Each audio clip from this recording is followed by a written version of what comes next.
തിരുവനന്തപുരത്തെ ബിജെപി സ്ഥാനാർത്ഥി കുമ്മനം രാജശേഖരൻ ശുദ്ധ രാഷ്ട്രീയക്കാരനല്ലെന്ന് ആരോപിച്ച് കെപിസിസി പ്രസിഡന്റ് മുല്ലപ്പള്ളി രാമചന്ദ്രൻ. കുമ്മനം വർഗീയ ധ്രുവീകരണത്തിന്റെ ആളാണ്, ശുദ്ധ രാഷ്ട്രീയക്കാരനല്ല. മാറാടും നിലയ്ക്കലും ഇത് തെളിയിച്ചതാണെന്നും മുല്ലപ്പള്ളി പറഞ്ഞു. അതേസമയം പോസ്റ്റൽ വോട്ട് ചെയ്യുന്ന പോലീസുകാരുടെ വിവരങ്ങൾ ശേഖരിക്കാനുള്ള ഡിജിപിയുടെ സർക്കുലറിനെതിരെ കെപിസിസി പ്രസിഡന്റ് മുല്ലപ്പള്ളി രാമചന്ദ്രൻ തിരഞ്ഞെടുപ്പ് കമ്മീഷന് പരാതി നൽകി. സർക്കുലറിന് പിന്നിൽ രാഷ്ട്രീയ ലക്ഷ്യങ്ങളുണ്ടെന്നാണ് ആരോപണം. ഡിജിപി CPM ബ്രാഞ്ച് സെക്രട്ടറിമാരെ പോലെയാണ് പെരുമാറുന്നതെന്നും മുല്ലപ്പള്ളി തിരുവനന്തപുരത്ത് മാധ്യമങ്ങളോട് പറഞ്ഞു. അതേസമയം ഏഷ്യാനെറ്റിന്റെ സർവേ ഫലം പുറത്തു വന്നപ്പോൾ തിരുവനന്തപുരത്ത് കുമ്മനത്തിന് വിജയസാധ്യത പറയുന്നു. ലോക്സഭാ തിരഞ്ഞെടുപ്പ് അടുത്തിരിക്കെ അവസാനം വന്ന സർവേ ഫലത്തിൽ LDFന് കനത്ത പരാജയവും പറയുന്നുണ്ട്. UDFന് മികച്ച വിജയം കൈവരിക്കുമെന്നാണ് സർവേ പറയുന്നത്.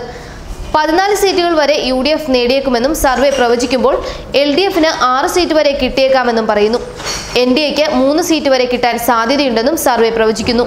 ത്രികോണ പോരാട്ടം ശക്തമായ തിരുവനന്തപുരത്ത് BJPയുടെ കുമ്മനം രാജശേഖരൻ ജയിക്കുമെന്നാണ് Asianet news Aadhaar research partners സർവേയുടെ പ്രവചനം. രണ്ടാം ഘട്ട സർവേയിൽ LDFും NDAയും വോട്ട് വിഹിതം മെച്ചപ്പെടുത്തുമെന്നും പറയുന്നു. തിരുവനന്തപുരത്ത് താമര വിരിയുമെന്നാണ് സർവേ കണ്ടെത്തുന്നത്.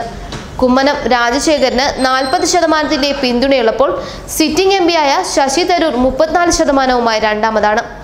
25% പിന്തുണയാണ് LDFന്റെ C ദിവാകരനുള്ളതെന്നും സർവേ കണ്ടെത്തുന്നുണ്ട്. ഫെബ്രുവരിയിൽ നടത്തിയ ആദ്യഘട്ട സർവേയിൽ UDFന് 14 മുതൽ 16 സീറ്റും CPMന് 3 മുതൽ 5 സീറ്റും NDAക്ക് 0 മുതൽ 2 സീറ്റും വരെയായിരുന്നു പ്രവചനം. പുതിയ സർവേയിൽ LDFും NDAയും വോട്ട് വിഹിതം മെച്ചപ്പെടുത്തുമ്പോഴും കേരളം UDFനൊപ്പം തന്നെയെന്ന വിലയിരുത്തലിൽ യാതൊരു മാറ്റവുമില്ല. കോൺഗ്രസിന്റെ വിശ്വപൗരൻ ശശി തരൂരിനെ രംഗത്തിറക്കി കളിമുറക്കിയപ്പോൾ കഴിഞ്ഞ തവണ 3ാം സ്ഥാനത്തെത്തിയതിന്റെ നാണക്കേട് മാറ്റാൻ സിറ്റിംഗ് MLA C ദിവാകരനെ തന്നെ ഇടതുമുന്നണി ഇറക്കി. ഏറെ പ്രതീക്ഷിച്ച അണികളിലേക്ക് ആവേശമായി കുമ്മനം രാജശേഖരൻ കൂടി എത്തിയതോടെ കളി മാറി. തുടക്കം മുതൽ ത്രികോണ മത്സരച്ചൂട് ഏറെയുള്ള തിരുവനന്തപുരത്ത് ഇടതു വലതു മുന്നണികൾക്ക് ആശ്വാസം നൽകുന്നതാകില്ല തിരഞ്ഞെടുപ്പ് ഫലമെന്നാണ് സർവേ സൂചന.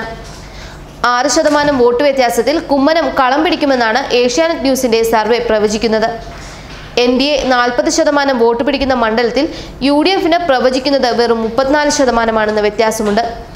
ഇടതുമുന്നണിക്ക് 25% വോട്ടുണ്ടാകുമെന്നും സർവേ പ്രവചിക്കുന്നു. ആദ്യ തിരഞ്ഞെടുപ്പിൽ 1 ലക്ഷം വോട്ടിനടുത്ത് വിജയിച്ച ശശി തരൂർ കഴിഞ്ഞ തവണ ജയിച്ചത് വെറും 15,470 വോട്ടിനായിരുന്നു. രണ്ടാം സ്ഥാനത്തുള്ള BJPയും 3ാം സ്ഥാനത്തുള്ള CPIയും തമ്മിലുള്ള വ്യത്യാസം 33,000-ഓളം വോട്ടെന്നതും ശ്രദ്ധേയമാണ്. ഇതുവരെ വന്ന എല്ലാ സർവേകളിലും കുമ്മനത്തിന്റെ വിജയമാണ് പറഞ്ഞത്. കൂടാതെ പത്തനംതിട്ടയിലും തൃശൂരിലും BJPക്ക് വിജയസാധ്യതയും ഏഷ്യാനെറ്റ് കൽപ്പിക്കുന്നു. അങ്ങനെ വരികയാണെങ്കിൽ മുഖ്യമന്ത്രി പിണറായി വിജയനെതിരെ പാർട്ടിക്കുള്ളിൽ ശക്തമായ എതിരഭിപ്രായം വരും. കാരണം പിണറായി വിജയന്റെ കടുംപിടുത്തമാണ് ശബരിമല വിഷയത്തിൽ ഹിന്ദു ഏകീകരണത്തിന് കളമൊരുക്കിയതെന്ന് വരും. പിണറായി കരുതിയത് ശബരിമല കടുപ്പിച്ചാൽ കോൺഗ്രസിലെ ഭക്തരെല്ലാം BJPയിലേക്ക് ഒഴുകിപ്പോകുമെന്നും അങ്ങനെ കോൺഗ്രസ് ശിഥിലമാകുമെന്നാണ്. എന്നാൽ സംഭവിക്കുന്നത് മറ്റൊന്നാണ്. കോൺഗ്രസ് അതുപോലെ തന്നെ നിൽക്കുക തന്നെ ചെയ്യും. മാത്രമല്ല BJP ശക്തി പ്രാപിക്കുന്ന അവസ്ഥയാണ് ഉണ്ടാവുന്നത്. അതേസമയം LDFന്റെ വോട്ട് ബാങ്കാണ് BJPയിലേക്ക് വന്നു ചേരുന്നുവെന്നാണ് ഏഷ്യാനെറ്റിന്റെ പോലും കണ്ടെത്തൽ. അങ്ങനെ വരികയാണെങ്കിൽ CPM ശക്തമായ വില നൽകേണ്ടി വരും. അതിനിടെ കുമ്മനം ജയിക്കാതിരിക്കാൻ CPMും കോൺഗ്രസും കളി തുടങ്ങിക്കഴിഞ്ഞു.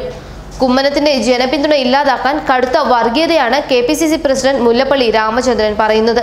മാറാട് കലാപം ഒത്തുതീർപ്പാക്കിയതും നിലയ്ക്കൽ പ്രക്ഷോഭവും മുല്ലപ്പള്ളി കൊണ്ടുവരുന്നു. എന്നാൽ കുമ്മനത്തിന്റെ മറുപടി അദ്ദേഹത്തെ കൂടുതൽ ജനകീയനാക്കുകയാണ്. തന്റെ ഏത് പരാമർശമാണ് ജനങ്ങൾക്ക് വേദനയുണ്ടാക്കിയതെന്നാണ് കുമ്മനം തിരികെ ചോദിക്കുന്നത്. ന്യൂസ് ഡെസ്ക് മലയാളി വാർത്ത.